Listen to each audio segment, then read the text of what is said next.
موم کی گلیاں، Bano Qudsia, cassette number 3۔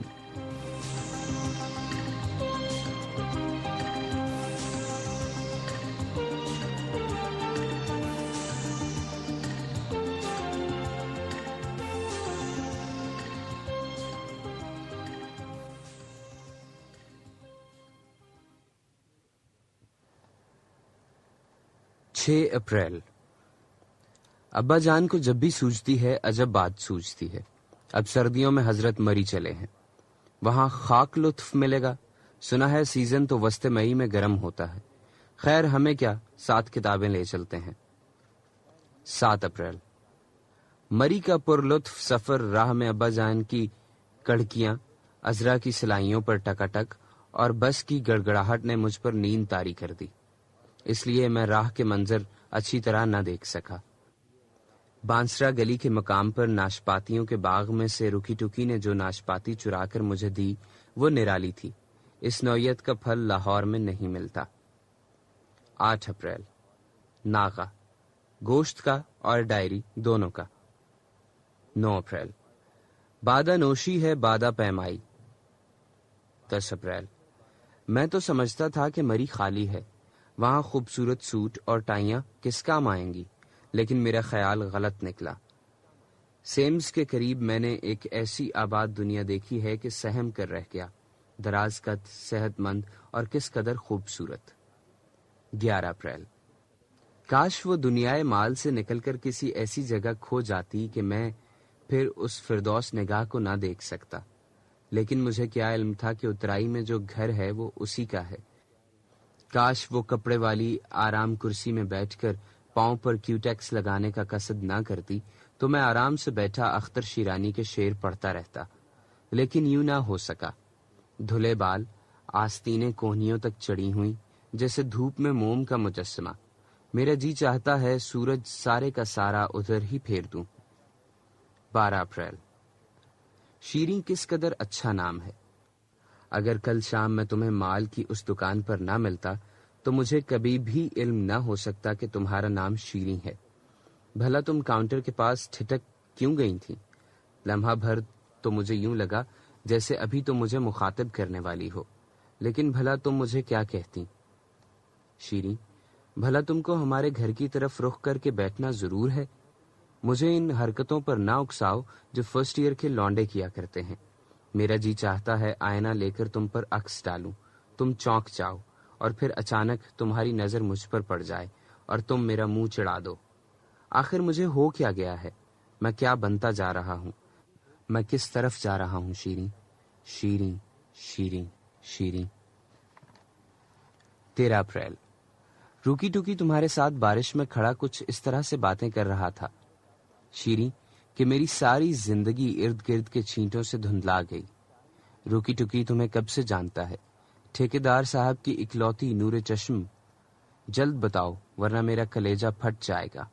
میں ایسی گہری وادیوں میں اتر جاؤں گا کہ پھر اگر تم نے مجھے آواز بھی دی تو وہ لوٹ کر تمہارے ہی پاس پہنچ جائے گی۔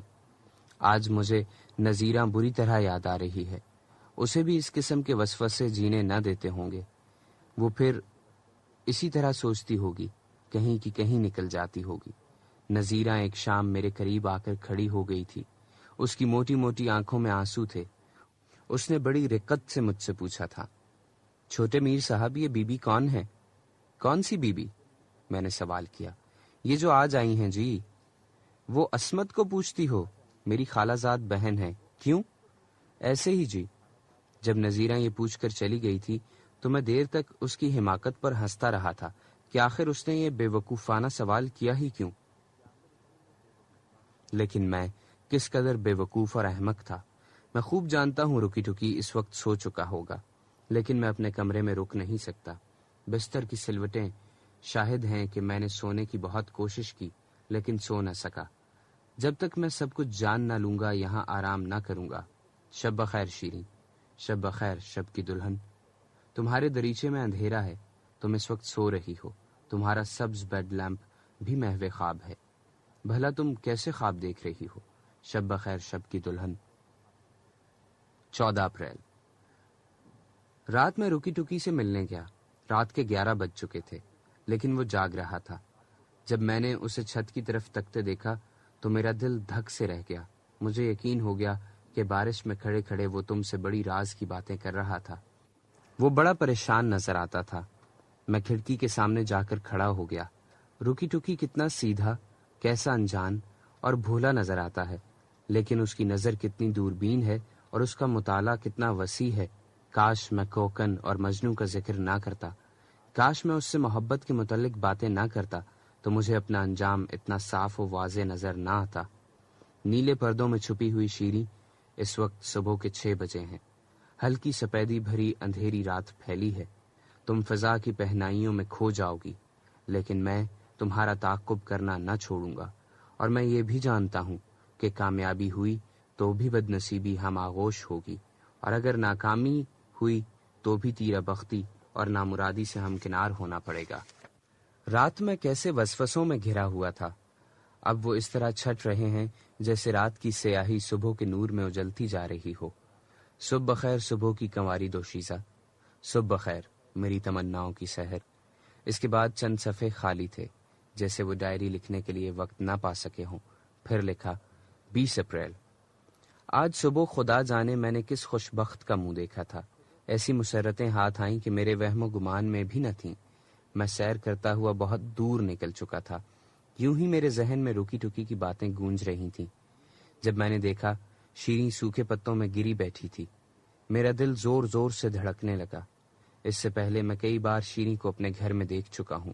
وہ عذرا کے ساتھ بیٹھی باتیں کرتی رہتی ہے، گراموفون پر بار بار ایک ہی ریکارڈ لگاتی ہے، نینا رے دیکھے ان کے نین۔ اور جب میں کنکھیوں سے اس کی طرف دیکھ لیتا ہوں تو وہ جھٹ سے ریکارڈ بند کر کے باتیں کرنے لگتی ہے، جیسے کسی نے اسے چوری کرتے پکڑ لیا ہو۔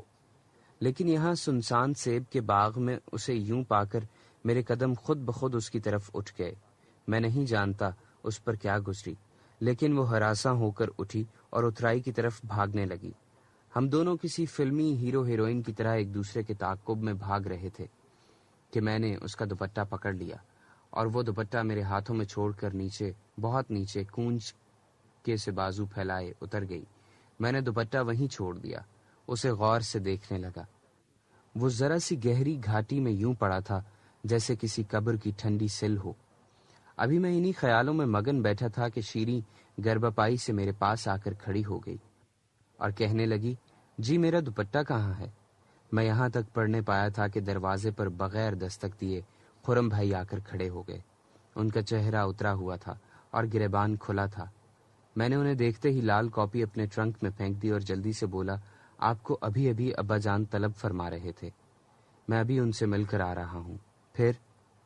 پھر یہی کہ میں تم لوگوں کے ساتھ نہیں جا سکتا۔ لمحہ بھر کو کمرے میں اندھیرے کا ایک بادل گھوما اور باہر نکل گیا۔ مجھے سمجھ نہ آ رہی تھی کہ کیا کہوں۔ بار بار میں ٹرنک میں پڑی ہوئی لال کاپی کو کنکھیوں سے دیکھ رہا تھا، لیکن اس وقت شاید خرم بھائی بہت زیادہ متفکر تھے، اس لیے انہوں نے میرے ٹرنک کی طرف توجہ نہ دی۔ تھوڑے سے توقف کے بعد وہ بولے، رات سے بیٹھا میں یہی سوچ رہا تھا کہ اب مجھے کیا کرنا چاہیے۔ اگر میں تم لوگوں کے ساتھ جاتا ہوں تو مزے سے اپنی زندگی گزار سکتا ہوں، ابا جان ہر طرح سے میری راحتوں کا خیال رکھیں گے، لیکن وہ میری زندگی کی مسرتوں کا گلا گھونٹ کر مجھ پر مسلط کی جائے گی۔ یہ کہہ کر وہ خاموش ہو گئے اور لال کاپی کی طرف اشارہ کر کے بولے، ایک ایسی کاپی میرے پاس بھی تھی۔ جی یہ تو میں نے جانوروں کی زندگی پر نوٹ جمع کیے ہیں۔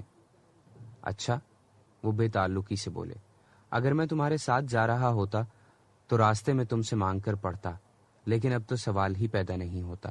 پھر وہ دروازے کی طرف بڑھ گئے تو میں ان کے تعاقب میں بڑھا اور ان کے کندھوں کو چھو کر بولا، ابا جان نے آپ کو کچھ رقم یہاں ٹھہرنے کے لیے دی ہے کہ نہیں؟ رقم؟ انہوں نے تو میرے سامنے 2 راہیں متعین کر دی ہیں جو آپس میں کبھی نہیں ملتی، لیکن رکی ٹکی میں بھلا تمہارے ساتھ جا بھی کیوں کر سکتا ہوں؟ کبھی نکھٹو بھی چھتا چھوڑ کر گئے ہیں؟ مجھے تو بس آخری بار زندگی آزمانا ہے، ایک آخری بار فضا کو چیر کر آکاش کی بلندیوں کو چھونا ہے۔ اگر میں ناکامیاب ہوا تو تم میری صورت نہ دیکھو گے، اور لیکن ابھی کیا کہا جا سکتا ہے؟ اچھا، خدا حافظ۔ پھر انہوں نے مڑ کر میری طرف بڑی بامانی نگاہ ڈالی اور بولے، وہ نوٹ احتیاط سے رکھنا، ایسا مسودہ خون جگر سے لکھا جاتا ہے۔ لاہور پہنچتے ہی سب سے پہلی بات جو مجھے سوجی وہ مکھیاں پالنا تھیں۔ اس معاملے پر مجھے اسماعیل چینی دانی سے بہت مدد لینا پڑی اور میں نے اسے ڈیم فول نانسنس سمجھنا چھوڑ دیا۔ اس روز چینی دانی اور میں بیٹھے گفتگو کر رہے تھے۔ فضا میں کارکن مکھیوں کی بنبناہٹ تھی۔ اسماعیل کہہ رہا تھا، رکی ٹکی ایک تجربہ شاید تم نے کبھی نہ کیا۔ یہ مکھیاں گروہ میں زندگی بسر کرتی ہیں۔ کسی ایک کو نکال کر دیکھ لو، شہد مہیا کر دو، آرام و سکون سے رکھو، گرمی اور دھوپ کا انتظام کرو، لیکن یہ مکھی زندہ نہیں رہتی۔ وہ اپنے ساتھیوں سے بچھڑ کر زندہ نہیں رہتی۔ میں نے اعتراف کرتے ہوئے کہا، واقعی یہ تجربہ تو میں نے کبھی نہیں کیا۔ اور کبھی چھتے کی رائل جیلی کا تجربہ کیا ہے جناب نے؟ بڑی طاقتور چیز ہوتی ہے، دوسری قسم کی طاقتور، چینی دانی نے آنکھ مار کر کہا۔ میں نے جلدی سے بات کاٹ کر کہا، تم یہ تھوڑی سی جیلی نذیر بگھیلے کے لیے لے جاؤ۔ کیوں؟ چینی دانی نے پوچھا۔ اسے تحفہ دیں گے، میں نے کہا۔ اوئے، بگیلے کی تو ابھی شادی بھی نہیں ہوئی، میں نے ہنس کر جواب دیا۔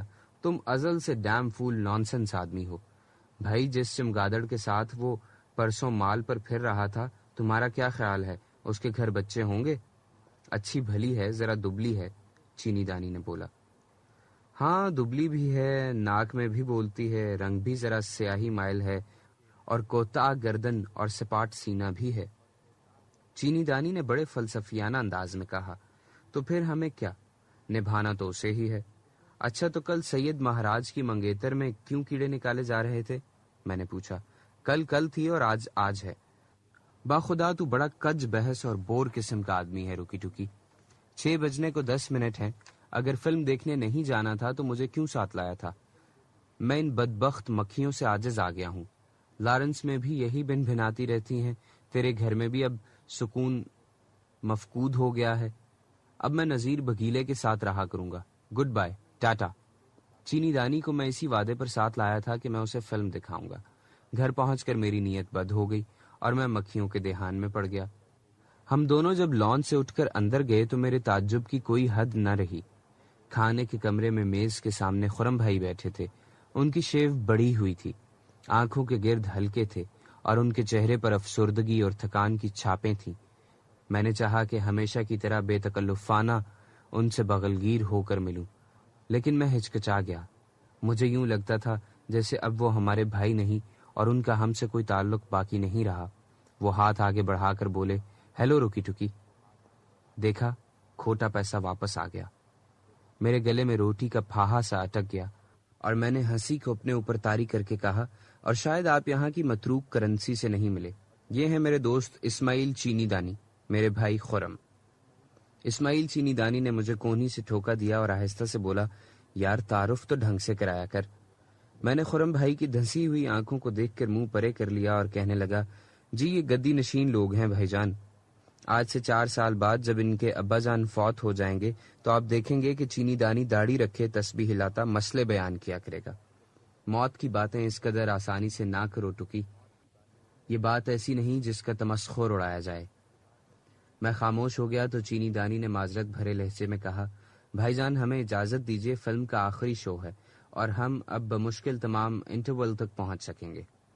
خرم بھائی جلدی سے اٹھ کھڑے ہوئے اور ہاتھ بڑھا کر بولے، بھائی اسماعیل تم سے مل کر بہت خوشی ہوئی، انشاءاللہ کسی دن مل کر بیٹھیں گے اور خوب باتیں ہوں گی۔ چینی دانی چہکا، بشرطے کہ یہ واہیات آدمی موجود نہ ہو، کیونکہ اس کی باتیں بوریت کی حد سے بھی گزری ہوئی ہیں۔ خرم بھائی نے فرمائشی کہکا لگایا اور ہم دونوں باہر چلے آئے۔ میں نہیں جانتا تھا کہ اس روز میں نے کون سی فلم دیکھی، اس کے ہیرو ہیروئن کون تھے، کہانی کیسی تھی۔ میری نظروں کے سامنے پردہ اسکرین پر خرم بھائی پھر رہے تھے۔ کبھی وہ کھڑکی کے پٹ سے ٹیک لگا کر کھڑے ہو جاتے، کبھی سگریٹ پر سگریٹ جلاتے اور بجھاتے نظر آتے، کبھی ابا جان سے بحث کرتے، دوسرے لمحے وہ یاس اور حسرت کی تصویر بنے شیریں سے گفتگو کر رہے ہوتے۔ سامنے فلم رواں تھی اور میں بالکل اس ماں کی طرح وسوسوں میں گرا تھا جس کا اکلوتا بیٹا رات گئے تک واپس نہ لوٹا ہو۔ خرم بھائی صبح گھر سے چلے جاتے اور رات گئے لوٹتے۔ وہ دن بھر کیا کرتے تھے اس کے متعلق کسی کو علم نہ تھا۔ ابا جان جنگلات بیچ کر جو پیسہ کما لائے تھے اسے اب برف خانے بنانے کی نظر کر رہے تھے۔ جب سے خرم بھائی پلٹ آئے تھے میرا خیال تھا کہ ابا جان ان کے مستقبل کے متعلق ضرور کوشش کریں گے، لیکن ابا جان کی تھیوری میں کوئی فرق نہ آیا تھا۔ ایک دن میں نے انہیں امی سے باتیں کرتے سنا تو ملال سے میرا جی پھٹ گیا۔ وہ کہہ رہے تھے، اصغری تمہاری اولاد کچھ نہیں کر سکتی، ایک دیوانہ ہے اور دوسرا دیوانوں سے بدتر۔ خرم نوکری کی تلاش کرتا پھرتا ہے، بھلا اس نواب زادے کو کون نوکری دے گا جو 300 روپے کا سوٹ پہن کر نوکری تلاش کرنے نکلتا ہے۔ اماں تل ملا کر بولی، تو پھر انہیں نوکری کی ضرورت بھی کیا ہے؟ آپ 500 اپنے مینیجر کو دیتے ہیں، اس کی جگہ خرم کو لگا لیجیے۔ ابا جان دیر تک ہنستے رہے جیسے امی کی تجویز کا تمسخر اڑا رہے ہوں، پھر بولے، جی ہاں، اور خرم کو مینیجر بنا کر میں خود کوڑی کا نہ رہوں۔ کیوں؟ کیا خدا نہ خواستہ وہ کوئی بددیانت شخص ہے؟ بددیانتی سے بڑھ کر ایک بیماری تساہل پسندی ہے اور غیر ذمہ داری ہے۔ تمہاری اولاد کچھ کرنے جوگی نہیں ہے اصغری بیگم، خواہ خواہ مجھے ملزم سمجھتی ہو۔ ان میں کام کرنے کا مادہ ہوتا تو کچھ بن نہ جاتے اب تک۔ ابا جان کی گفتگو سے میں نے اندازہ لگایا کہ خرم بھائی نوکری کی تلاش میں ہیں۔ بی اے فیل کے لیے کوئی ایسی نوکری تلاش کرنا بھی آسان نہ تھی جو ٹھیکیدار صاحب کے جی لگتی۔ خرم بھائی کس چکر میں آ چکے تھے؟ انہیں دیکھ دیکھ کر میرا جی کڑتا، لیکن میں ایسا کمزور دل واقع ہوا ہوں کہ سیدھی بات کرتے ہوئے میری جان جاتی ہے۔ ہر شام میں ان کے کمرے میں جاتا تھا اور بے وقوفانہ باتوں میں وقت گزار کر اٹھ آتا تھا۔ وہ بیٹھے ہوں ہاں کرتے رہتے اور کبھی کبھار بڑی بددلی سے ہنس بھی دیا کرتے تھے۔ میں جب ان کا وقت گنوا کر باہر نکلتا تو میرا جی چاہتا کہ اپنے آپ کو قتل کر ڈالوں، لیکن دونوں باتیں نہ ہو سکی، نہ خرم بھائی کے دکھ کا مداوع نہ میرا قتل۔ اس شام میں پھر چینی دانی کے ساتھ فلم دیکھ کر واپس لوٹ رہا تھا کہ عذرا مجھے خرم بھائی کے دروازے کے سامنے نظر آئی۔ اس کا چہرہ اترا ہوا تھا اور پہلی مرتبہ اس کے ہاتھوں میں کوئی کام نہ تھا۔ مجھے دیکھتی ہی بولی، رکی ٹکی، خرم بھائی ابھی تک نہیں آئے، تمہیں پتا ہے کہاں گئے ہیں؟ پتا نہیں، کیا اماں کو بتا کر نہیں گئے تھے؟ نہیں، شام کے وقت وہ گھر آئے تھے لیکن پھر کہیں چلے گئے، ابھی تک تو نہیں آئے، پتا نہیں کیا بات ہے۔ میں بھی پریشان ہو گیا۔ ہم دونوں مل کر خرم بھائی کے کمرے میں گئے۔ ہر چیز اسی طرح تھی، یعنی ہمیشہ کی طرح ان کا کمرہ باورچی خانہ، چڑیا گھر اور دھوبی گھاٹ نظر آ رہا تھا۔ کسی قسم کی کوئی تبدیلی واقع نہ ہوئی تھی۔ فکر نہ کرو عذرا، ابھی آتے ہوں گے، میں نے اپنے آپ کو تسلی دیتے ہوئے عذرا سے کہا۔ اماں بھی سو گئی ہیں اور ابا بھی ابھی تک نہیں آئے اور مجھے ڈر لگتا ہے۔ میں نے اس کے کندھے پر ہاتھ رکھ کر کہا، چلو چل کر سو جاؤ، جب خرم بھائی آئیں گے تو میں تمہیں اطلاع دے دوں گا۔ نہیں، میں تو یہیں بیٹھوں گی تمہارے ساتھ، وہ بولی۔ ہے نا گدھوں کی سی باتیں، چل اٹھ۔ عذرا کو میں اس کے کمرے تک پہنچانے گیا۔ ہم دونوں پر سکوت طاری تھا، جیسے ہم دونوں کچھ چھپانے کی کوشش کر رہے ہوں۔ بالآخر میں نے ہمت کر کے پوچھا، عذرا تم تو شیریں کی سہیلی ہو، اس کے متعلق کوئی خبر نہیں ملی کیا؟ 3 خط لکھ چکی ہوں، ایک کا بھی جواب نہیں ملا، خدا جانے کہاں مر کھپ گئی ہے۔ خدا نہ خواستہ، میں نے جلدی سے کہا۔ عذرا اپنے کمرے میں گھسنے لگی تو چوکھٹ سے اس کا پاؤں ٹکرایا۔ وہ جھلا کر بولی، ایک تو اس گھر کی کوئی چیز ہی ٹھیک نہیں، دروازے تک بدبخت ایسے ہیں کہ ٹکرائے بغیر نہیں رہتے۔ بھائی کی فکر نے عذرا کا چہرہ اور بھی تیکھا، سانولا اور چھوٹا کر دیا تھا۔ میں اسے چھوڑ کر لوٹا تو اپنے کمرے میں نہ جا سکا۔ میرے قدم خود بخود خرم بھائی کے کمرے کی طرف چل دیے۔ انتظار کا وقت کسی طرح نہ کٹتا تھا۔ اس تکلیف دہ وقت کو گزارنے کے لیے میں خرم بھائی کی چیزیں درست کرنے لگا۔ پہلے میں نے ان کی کتابیں کرینے سے لگائیں، پھر میز پر پڑے ہوئے ان کے کاغذ ہٹائے، ایشٹرے صاف کر کے رکھا، پھر ان کا بستر لگایا، تکیے کا غلاف بدلا، سوٹ اور کپڑے طے کر کے رکھے۔ اتنا سارا کام کر چکنے کے بعد بھی جب خرم بھائی واپس نہ آئے تو میں سگریٹ سلگا کر کھڑکی میں جا کھڑا ہوا۔ باہر اندھیری رات سیاہ چادر اوڑھے کھڑی تھی۔ پہلی مرتبہ مجھے اپنے بڑ کے درخت سے ڈر آنے لگا۔ مجھے یوں محسوس ہوا جیسے ابھی کوئی چیز اس درخت سے اتر کر میرا گلا گھونٹ دے گی۔ اس چیز کی نوعیت کیا ہوگی؟ وہ جانور ہوگا یا جن؟ یہ میں نہیں جانتا تھا۔ میں نے کھڑکی بند کی اور پنکھا چھوڑ کر بیٹھ گیا۔ رات رینگنے لگی۔ میں نے نظریں سامنے کے کلاک پر جما دیں۔ منٹوں کی سوئی برسوں میں اپنی مسافت طے کر رہی تھی اور گھنٹوں کی رفتار ساکت ہو چکی تھی۔ لٹکے ہوئے کیلنڈر پر بنی ہوئی شاہی مسجد کی تصویر اور بھی پراسرار اور تنہا نظر آتی تھی۔ یک لخت مجھے احساس ہوا کہ یہ کیلنڈر اس کمرے میں نیا ہے۔ میں خرم بھائی کے کمرے میں کیلنڈر دیکھ کر بڑا حیران ہوا اور اٹھ کر دیوار کے قریب جا پہنچا۔ جون کے مہینے کی تمام تاریخوں کو کالی سیاہی سے کاٹا گیا تھا اور 22 تاریخ پر سرخ سیاہی کا بڑا سا دائرہ تھا، جیسے لہو کی لکیر کھینچی ہو۔ میں نے کیلنڈر الٹ پلٹ کر دیکھا، باقی تمام مہینوں کے صفحے غائب تھے، صرف جون کی تاریخیں ٹنگی ہوئی تھیں، جن میں سیاہ پوش 21 دن دست بستہ 22 کے حضور اس طرح کھڑے تھے جیسے کیتھولک راہبات ہاتھ باندھے دعا مانگ رہی ہیں۔ میں نے کیلنڈر اتار کر اپنے پاس میز پر رکھ لیا، لیکن میں کر بھی کیا سکتا تھا؟ ہر ننھی بات کے سہارے میں وقت کو آگے دھکیل رہا تھا اور میرے جی میں امید و بیم کی کشمکش ہر لمحہ تیز تر ہوتی جا رہی تھی۔ پھر کسی نے کھڑکی پر دستک دی، آہستہ، مدھم، 2 انگلیوں کی دستک۔ میں چونک کر اٹھ بیٹھا اور جلدی سے کھڑکی کی طرف بڑھتا ہوا بولا، آپ آ گئے خرم بھائی؟ اندھیری رات میں دور سے جھینگروں کے چلانے کی آواز آ رہی تھی اور دستک سارے کمرے میں کلاک کی ٹک ٹک بن کر پھیل گئی تھی۔ میں کھڑکی کے پاس جا کر کھڑا ہو گیا۔ مجھ میں اتنی ہمت نہ تھی کہ پٹ کھول کر باہر جھانکوں، جیسے کوئی چیز پھسل کر نیچے گری۔ ہولے سے قدم بچا کر میں نے کھڑکی جلدی سے کھول دی اور اونچی آواز میں بولا، کون ہے؟ باہر اندھیرا ٹکر ٹکر جھانکتا رہا۔ میں نے میز پر سے دیا سلائی اٹھا کر جلائی۔ اس مدھم روشنی میں بڑ کا درخت اور بھی مہیب نظر آنے لگا۔ پھر میں نے دیکھا کہ بلی کھڑکی کے ساتھ اگی ہوئی بیل سے لپکی اور بڑ کے درخت کی طرف چل دی۔ میں نے کھڑکی کے کواڑ بند کر دیے اور آ کر کرسی پر بیٹھ گیا۔ وقت کسی طرح کاٹے نہ کٹتا تھا۔ میں نے بھائی جان کی کتابوں کو چھاننا شروع کر دیا۔ شیلے کی نظمیں اٹھا کر پڑھنے لگا۔ کچھ انتظار کی تھکن تھی، کچھ پنکھے کی سیدھی باڑ میں پڑھتا پڑھتا اونگ گیا۔ جب میری آنکھ کھلی، دریچے میں سے پھیکی پھیکی روشنی اندر آ رہی تھی۔ بڑ کا درخت ایک عمر رسیدہ جن کی جگہ کاداور پہاڑ کا تودا لگ رہا تھا۔ بجلی کا بلب پھیکا اور بے رونق نظر آ رہا تھا۔ میرے لب کھردرے اور زبان خشک ہو رہی تھی۔ میں پانی پینے کے لیے اٹھا تو شیلے کی کتاب میرے زانو سے پھسل کر فرش پر گری اور اس میں ایک نیلا لفافہ کٹی ہوئی پتنگ کی طرح تیر کر میز کے نیچے جا گرا۔ میں نے خط اٹھا لیا۔ مری سے آیا تھا اور اس کے اوپر والے کونے پر ارجنٹ لکھا ہوا تھا۔ میں کھڑکی کے قریب جا کھڑا ہوا اور خط پڑھنے لگا۔ لکھا تھا، خرم، نہ تو آپ خود آئے اور نہ کوئی اطلاع بھیجی، لیکن خیر، اب نوکری یا بے نوکری کا سوال ہی پیدا نہیں ہوتا۔ 22 تاریخ سامنے کھڑی ہے۔ آج میں اس پگڈنڈی پر گئی تھی جہاں آپ سے پہلی بار میں ملی تھی۔ سیب کے سارے شگوفے ختم ہو چکے ہیں۔ میں دیر تک اس بڑے پتھر پر بیٹھی سوچتی رہی کہ آخر اس دوڑ میں شاہ نواز آپ سے آگے کیوں بڑھ گیا؟ کیا کچھ ایسا نہ ہو سکتا تھا کہ 22 تاریخ میرے لیے واقعی مسرت کا باعث بن سکتی؟ لیکن شاید آپ کو میں خواہ خواہ کی زحمت دے رہی ہوں۔ شاید آپ کو یہ بھی یاد نہ رہا ہو کہ شیریں بھی کوئی لڑکی تھی۔ ہر ماں نصیب، شیریں۔ خط میں نے اپنی جیب میں رکھ کر کیلنڈر کو دیوار پر لٹکا دیا۔ 22 تاریخ کے گرد سرخ ہالے سے نارنجی سے شعلے پھوٹنے لگے۔ جب میں باہر نکلا تو مجھے دہلیز پر عذرا بیٹھی نظر آئی۔ اس کا سر زانوں پر ٹکا تھا، ماتھے پر پسینے کے قطرے تھے اور آنکھوں میں رات بھر کی بے خوابی کی جلن تھی۔ مجھے دیکھتے ہی بولی، اب کیا ہوگا؟ عذرا کے ساتھ صلاح مشورہ کر کے میں آخری بار قسمت آزمانے مری پہنچا۔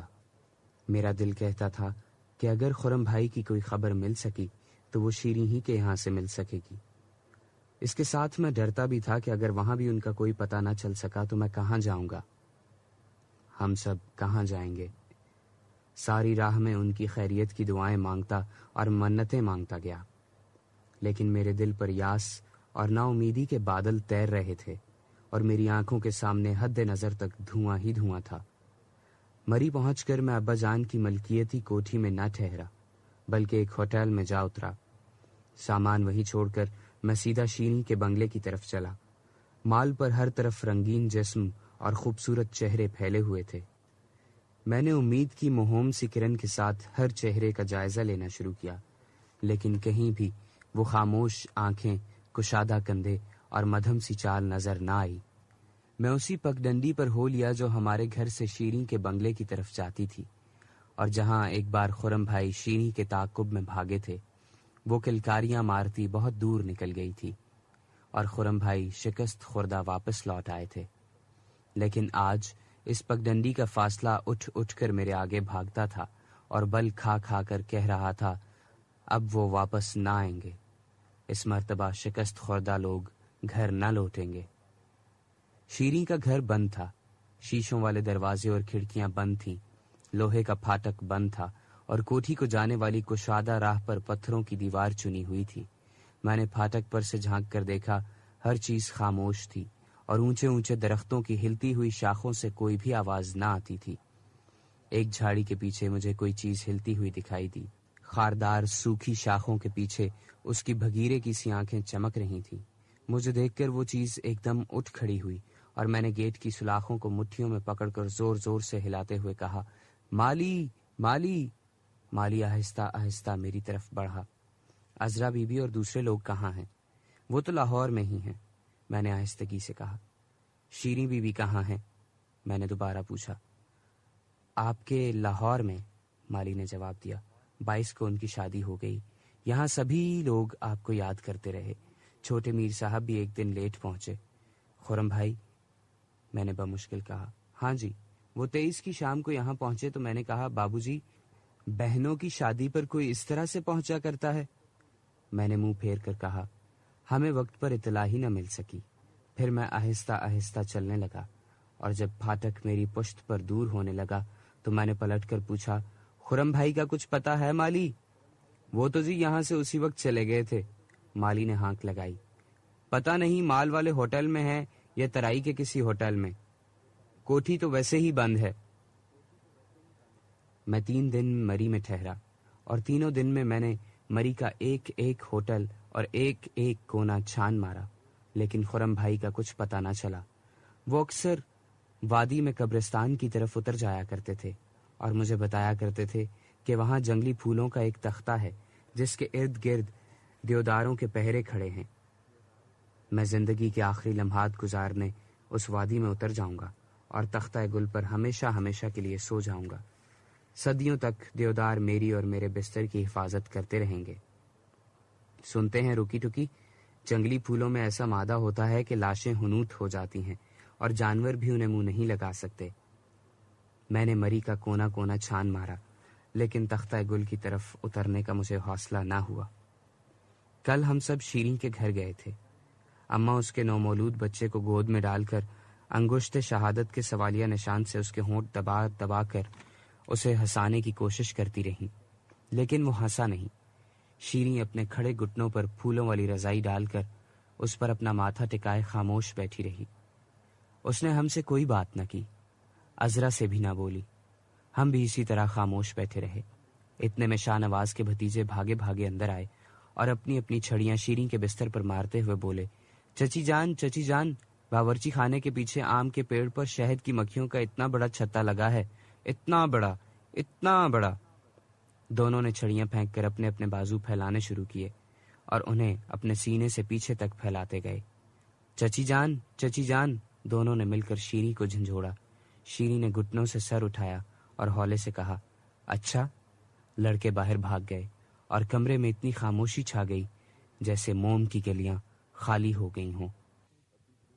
لانس نائک عبد الکریم بڑا مفرہ آدمی تھا، بڑی دیر میں روٹنے والا اور بہت جلدی من جانے والا.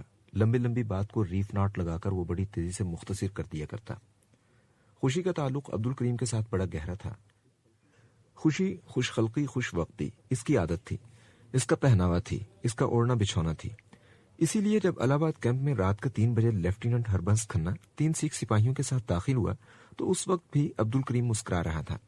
رات کے 3 بجے اثر نو تلاشی شروع ہو گئی. ابھی 11:15 بجے وہ تلاشی سے فارغ ہوئے تھے. اب ایک بار پھر وہی سلسلہ شروع ہوا اور سپاہیوں نے اپنی جیبیں مرے ہوئے کتوں کی جیبوں کی طرح باہر لٹکانی شروع کی تو سب کے چہروں پر خونخوار بھیڑیوں کی درندگی امڑنے لگی. لیکن عبد الکریم مسکراتا ہوا فٹافٹ اٹھا، لیفٹیننٹ کو سلوٹ کیا، پھر اپنے تکیے کو اٹھا کر چند سکے، 2 سگریٹیں اور ایک میلا سا چکور لکیردار چیتھڑا اٹھا لیا. دونوں ہتھیلیاں کھولو، سپاہی نے اس کے کندھے کو بٹ سے چھو کر کہا. عبد الکریم نے اپنی دونوں ہتھیلیاں کھول دی. یہ چیتھڑا کیوں رکھا تم نے سرہانے تلے؟ کون سا چیتھڑا؟ یہ جو تمہارے ہاتھ میں ہے یہ تو رومال ہے ہمارا، جہلمی لہجے میں عبد الکریم بولا۔ ادھر چوہا گاچھا پر ہماری ایک بنگالی بہن نے دیا تھا ہم کو۔ ہربنس آگے بڑھا۔ وہ بڑا ہی کم عمر لیفٹیننٹ تھا، اس لیے اس میں جو بھی نفرت تھی خالص ٹریننگ کی وجہ سے تھی۔ تم مسلموں کی غیرت کو کیا ہوا؟ چوہا چھاگا کا نام لیتے شرم نہیں آتی؟ سپاہی جس میدان سے مفرور ہوتا ہے، جہاں شکست ملتی ہے، اس جگہ کا نام کبھی نہیں لیتا۔ عبد الکریم مسکراتا رہا، وقت پر، ہربنس پر، اپنے آپ پر۔ میں جانتا ہوں اس بہن کے ساتھ تم نے کیا کیا ہوگا۔ ختنے شدہ کتوں کی کوئی بہن نہیں ہوتی، کوئی ماں نہیں ہوتی، کوئی بیٹی نہیں ہوتی۔ ان کا دنیا کی ساری عورتوں سے بس ایک رشتہ ہوتا ہے، زنا کا رشتہ۔ عبد الکریم پھٹے کی طرح سخت ہو گیا۔ اس کی ریڑھ کی ہڈی، اس کے بازوؤں کی ہڈیاں، اس کی ٹانگوں کی ہڈیاں سب بپھرے ہوئے گھوڑے کی طرح اینٹ گئیں۔ پہلی بار عبد الکریم کے چہرے سے مسکراہٹ غائب ہو گئی۔ جب واہگہ بارڈر سے کچھ دور ہماری بس رکی تو میرا سانس کچھ دیر کے لیے بند ہو گیا۔ سامنے میرے دیس کی عافیت تھی، جھنڈیوں سے لدا ہوا پھاٹک تھا، میرے ملک کے نغمے، اپنے لوگ۔ آہستہ آہستہ چلتے ہوئے نگاہیں جھکائے ہم دو رویا سرخ قالینوں تک پہنچے۔ سب قیدی سرخ قالین پر اکھڑے قدموں سے اپنے اپنے قرآن کریم کندھے سے لٹکائے ہوئے ہولے ہولے چل رہے تھے۔ وقت اور فاصلے طے ہو چکے تھے۔ ہر طرف ہارے ہوئے لوگوں کے لیے جیت جانے والوں کا سا سواگت تھا۔ شہر والے پرشوق نظروں سے ہمیں دیکھ رہے تھے جیسے کوئی دلہن دیکھنی ہو، اور میں یوں نگاہیں آگے بڑھا رہا تھا گویا میں پیدائشی نامرد ہوں اور ان مشتاق نظروں کا مقابلہ نہیں کر سکتا۔ یہ سب کیا تھا؟ کیوں تھا؟ یہ سرخ قالین کس کے لیے بچھا تھا؟ کس لیے؟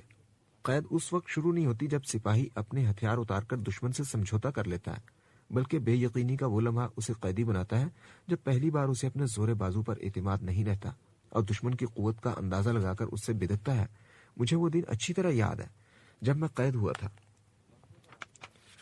واہگہ کا راستہ اب بہت سرسبز ہے، دونوں جانب گھنے گھنے کیکر کے بڑے بڑے جھاڑ ہیں، چاولوں کے کھیت اور کھیتوں میں اگی ہوئی ٹالیاں ہیں۔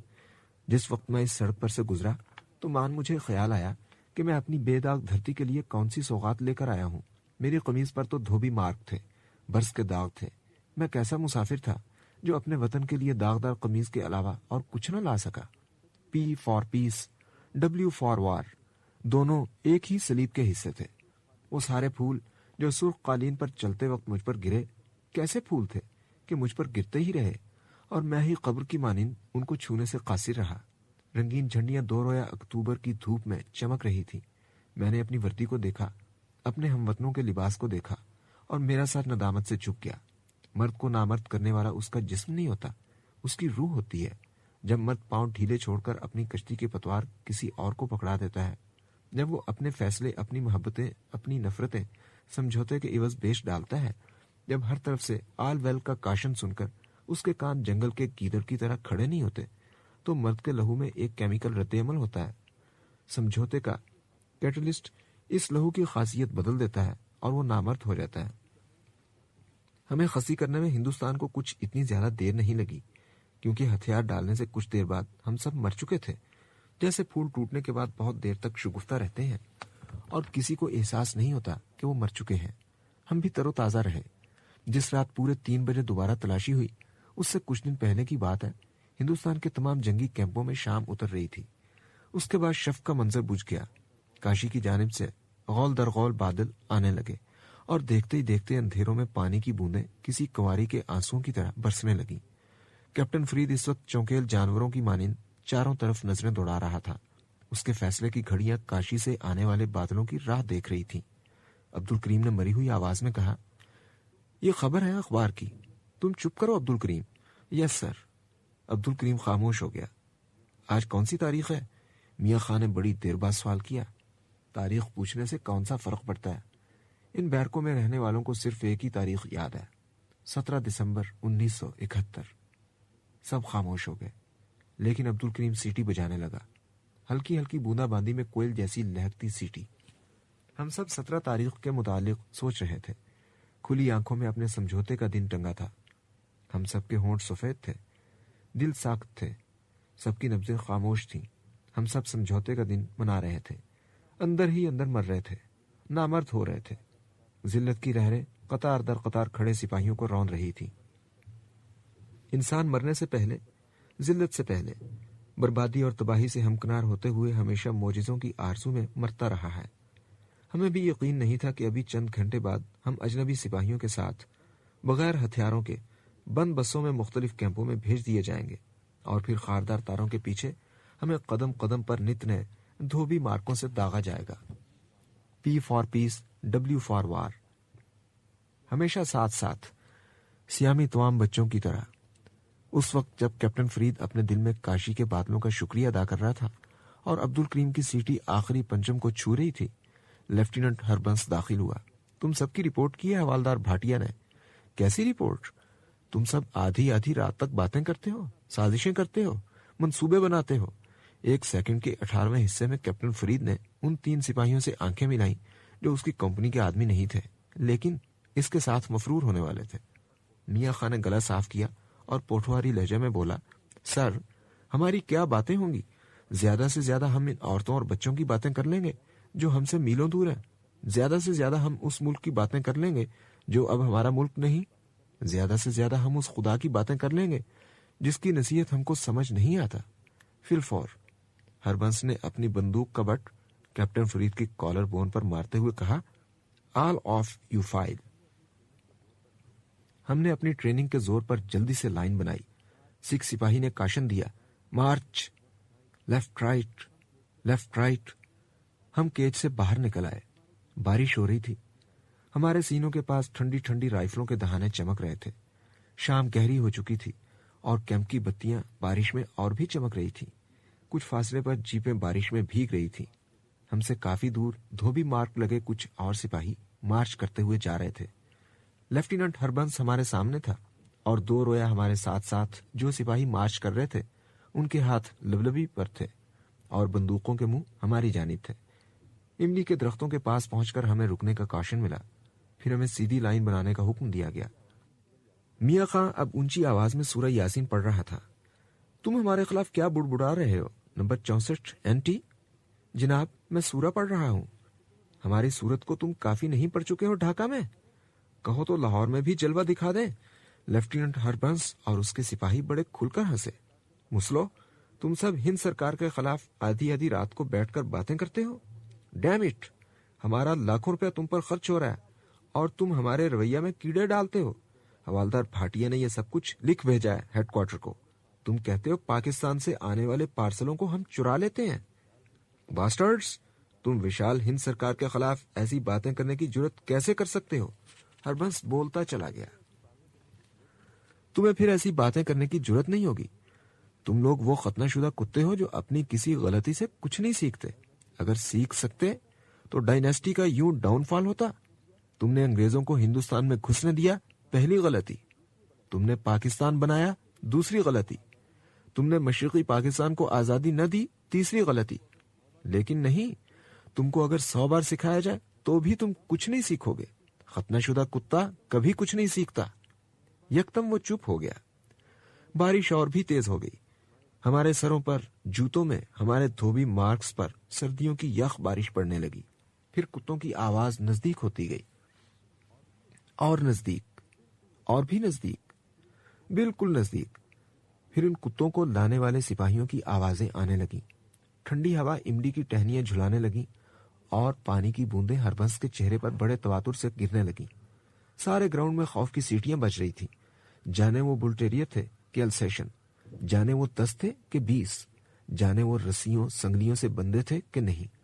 بس گہری شام میں چمکتے ہوئے کھلے جبڑے تھے، بھیگی بھیگی جبری پوستین، تیز ناخنوں والے پنجے اور بھیڑیوں جیسی چیر پھاڑ دینے والی خوفناک آوازیں تھیں۔ سپاہی کو اپنے ہتھیاروں پر ایسا ہی بھروسہ ہوتا ہے جیسا وہ اپنے مورال، اپنی مرتبی اور اپنے افسر پر کرتا ہے۔ ان سب چیزوں کو ملا کر سپاہی کا حوصلہ، اس کی بہادری، اس کی جوامردی بنتی ہے۔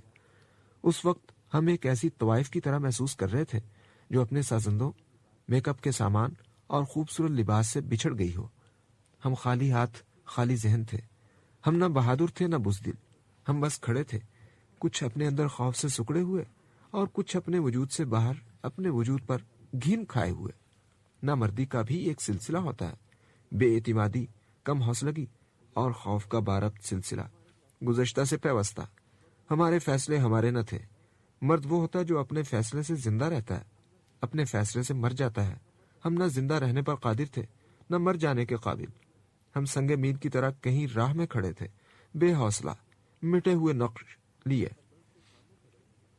ہم ہربنس کے سامنے کھڑے تھے جو اس وقت بارش میں جیک لیمن کی طرح نظر آ رہا تھا۔ پھر کسی نے کوشن دیا اور کتے یک بار ہم پر جھپٹے۔ بارک دور تھی اور آسمان دور تر۔ کتے ہماری وردیاں نوچ رہے تھے، ہم کیچڑ میں گر رہے تھے، بھاگ رہے تھے، کتوں سے لڑ رہے تھے، کتے بھاگ رہے تھے، حملہ کر رہے تھے، کیونکہ یہ انہی گراؤنڈوں میں ٹرین کیے گئے تھے۔ یہ ان کا گھر تھا۔ یہ کتے چاہتے تو ہمیں ختم کر سکتے تھے، لیکن وہ ہمیں ختم نہیں کرنا چاہتے تھے، کیونکہ ختم کرنا ان کی ٹریننگ میں شامل نہیں تھا۔ ہم بھاگ رہے تھے، لڑک رہے تھے، پسپا ہو رہے تھے۔ کھونٹی پر میری وہ وردی لٹک رہی ہے جس پر سلیب کے سے دھبے پڑے ہیں۔ سلیب کی ایک جانب امن کا پہلا حرف پی لکھا ہوا ہے اور سلیب کی دوسری جانب جنگ کا اولین لفظ ڈبلیو ہے۔ میں سوچتا رہتا ہوں، کیا ہر امن کے لیے جنگ ضروری ہے؟ کیا امن صرف ماندگی کا وقفہ ہے؟ یہ یو این کیا تھی؟ سیکیورٹی کونسل کے کیا چکر تھے؟ ویٹو کا نشہ، ویٹو کا اندھا نشہ۔ یونیسکو، ہو، فاؤ، سیٹو، سینٹو، یہ سب ماندگی کے وقفے تھے۔ تھکی ہوئی قوموں کے سستانے کے لیے بڑی بڑی شاندار بلڈنگیں، بڑی بڑی امن گاہیں، عافیت کے لمحے، پنڈا چھڑانے کی مہلتیں۔ جس رات کیپٹن فرید 3 سپاہیوں کے ساتھ فرار ہوا، اس رات بڑی ٹھنڈ تھی۔ ڈرامے کا آخری سین جاری تھا۔ ہم سب پانی کی اٹکی ہوئی بوند کی طرح صرف حلق میں زندہ تھے۔ کیپٹن فرید درد سے اونچے اونچے کراہتا ہوا فرش پر لوٹنیاں لگا رہا تھا۔ بڑی دیر تک کیپٹن روتا چلاتا اور خدا کے واسطے دیتا رہا، لیکن ہم سب جانتے تھے کہ جلدی شوائی نہ ہوگی۔ کیپٹن کی آواز اس رونے دھونے کی وجہ سے بالکل بیٹھ چکی تھی۔ پھر اچانک قفل میں چابی پڑی۔ کیپٹن فرید کے سپاہی مساموں تک الرٹ ہو گئے۔ کیا بات ہے؟ مجھے اسی وقت کسی ڈاکٹر کو دکھائیے ورنہ میں مر جاؤں گا۔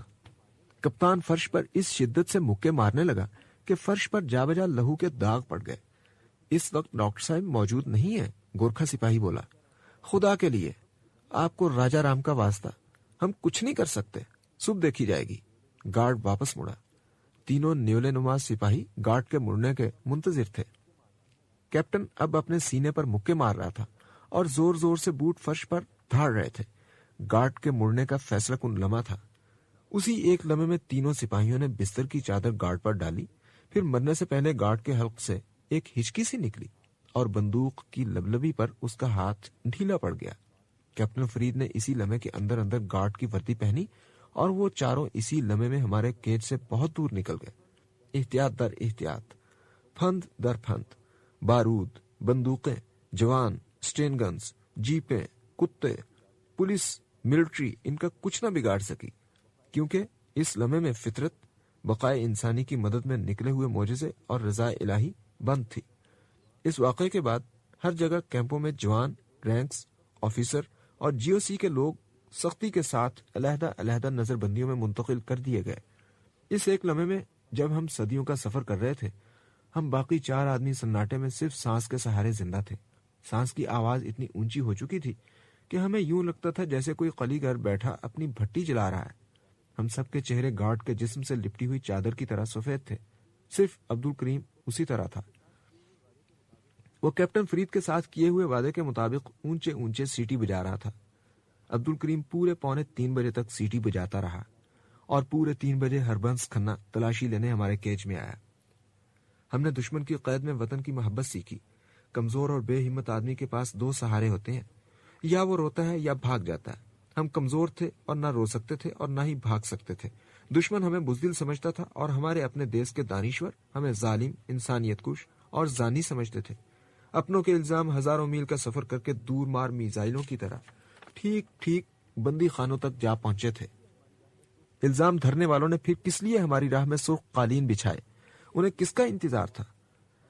ہم تو پرزنر آف وار تھے، ایسے قیدی جو جنگ میں آزاد رہے اور امن میں قید رہے۔ ہمارے پاس تو اپنے اور پرایوں کے الزام تھے۔ وہ ہمیں پوچھتے تھے، سنا ہے ختنہ شدہ لوگ تو بہادر ہوتے ہیں، پھر تم قائر کیوں ہو؟ ہم انہیں کیا سمجھاتے کہ رہبری پر ایمان رکھنے والے اگر ڈوب بھی جائیں تو بزدل نہیں کہلاتے۔ وہ ہمیں کہتے، مذہب کی اساس پر ایمان رکھنے والوں، یہ عہد مذہب والوں کا سارا پول کھول دے گا۔ ہم انہیں کیا بتاتے کہ ایمان کی کمی نے ہمیں کہاں سے کہاں پہنچا دیا۔ ہم انہیں سمجھا نہیں سکتے تھے کہ گھر کی بنیاد ہلانے والے گھر کے فرد نہیں ہوتے۔ گھر کے سارے فرد ازل سے لڑتے جھگڑتے آئے ہیں، لیکن وہ جدا نہیں ہوتے۔ لیکن جب کوئی باہر کا چاہنے والا سین لگا کر آ جاتا ہے تو پھر گھر کے پرخچے اڑ جاتے ہیں۔ گھر ہمیشہ مہربانیوں سے لٹتے ہیں، نئی محبتوں سے اجڑتے ہیں۔ ایسی مہربانیاں جو گھر کی سالمیت کو دیمک بن کر چاٹ جاتی ہیں، ایسی مہربانیاں جو ماں سے زیادہ چاہ کر کی جاتی ہیں۔ جب کوئی چاہنے والا گھر کے ایک فرد کی انا کو جگا کر اسے وہ سارے مظالم سمجھاتا ہے جو گھر کے دوسرے فرد اس پر کرتے رہے ہیں، وہ ان ساری لڑائیوں کے ڈھکے چھپے معنی واضح کر دیتا ہے، تو گھر کی پہلی اینٹ گرتی ہے۔ گھر کی ایک ایک اینٹ محبت سے اکھاڑی جاتی ہے۔ ہر چوکاٹ، ہر دہلیز چوم چوم کر توڑی جاتی ہے۔ جب باہر کا چاہنے والا لفظوں میں شیرینی گھول کر گھر والوں کے خلاف بہکاتا ہے تو پھر کوئی سالمیت باقی نہیں رہتی، کیونکہ ہر انسان کمزور لمحوں میں خود ترسی کا شکار رہتا ہے۔ وہ اس بات کی تصدیق میں لگا رہتا ہے کہ اس پر مظالم ہوئے اور اسی لیے وہ ظلم کرنے میں حق بجانب ہے۔ ہم اپنوں کو نہ سمجھا سکے تو ان کو کیا بتاتے کہ ہمارے گھر کی اساس غلط نہ تھی، چاہنے والے غلط تھے۔ ہر پرانی محبت میں پرانے پن کی وجہ سے جو غلطیاں کوتاہیاں موجود ہوتی ہیں ان کو اجاگر کرنے والے بہت ذہین تھے۔ ہندوستان کی نئی چاہت کے سامنے بنگلہ دیش ہماری بات کیا سنتا؟ اب اگر اپنے اور پرائے اپنے اپنے الزام واپس بھی لے لیں تو بھی وہ دھوبی مار کہاں جائیں گے جو ہماری روح پر برس کے داغوں کی طرح پڑ گئے ہیں؟ وہ سرگوشیاں کہاں جائیں گی جو ہمارے جسم کے اندر لہو کے ہر مالیکیول میں پھرتی ہیں؟ یہ سرگوشیاں پھیلتے پھیلتے سیلاب کے پانیوں کی طرح ہمارے وجود کو سیاہ راتوں میں جب گھر کا کلاک 3 بجاتا ہے گھیر لیتی تھی۔ اسی طرح بالکل ایسی رات کے 3 بجے جب صرف ہماری سانس زندہ تھی، ہربنس کھنہ کے آنے سے بہت پہلے اس کا قدم ہماری بیرک کی طرف بڑھتے ہی چلے آئے۔ اس وقت کیپٹن فرید کو فرار ہوئے پونا گھنٹہ ہو چکا تھا، لیکن ہم سب اسی لمحے میں زندہ تھے جب وہ چاروں بیرک سے نکلے۔ ہربنس نے گھستے ہی نعرہ لگایا، تم سب چاہتے کیا ہو؟ ہم سب خاموش رہے۔ غالباً عبد الکریم کے سوائے ہم سب پیشاب کرنا چاہتے تھے۔ سامنے مرا ہوا گارڈ ادھ کھلی چادر میں پڑا تھا۔ ہربنس کھنہ کے ساتھ والے سپاہی تازہ نیند سے جاگے تھے اور ان کی آنکھوں میں سوائے ڈیوٹی کی بجا آوری کے اور کسی قسم کے جذبات نہ تھے۔ ہربنس کھنہ بڑی دیر تک چپ چاپ ہم چاروں کے چہرے دیکھتا رہا، پھر وہ آہستہ آہستہ بھرپور توجہ کے ساتھ عبد الکریم کے پاس پہنچا۔ عبد الکریم کے چہرے پر سکون تھا۔ اس نے بڑے احترام اور فراخ دلی کے ساتھ سلیوٹ کیا۔ سپاہیوں نے عبد الکریم کی تلاشی لینا شروع کر دی۔ تم سب جانتے تھے کہ آج کیپٹن فرید اور اس کے ساتھی فرار ہو رہے ہیں۔ عبد الکریم کے سوائے ہم تینوں نے نفی میں سر ہلایا۔ تم جانتے ہو عبد الکریم؟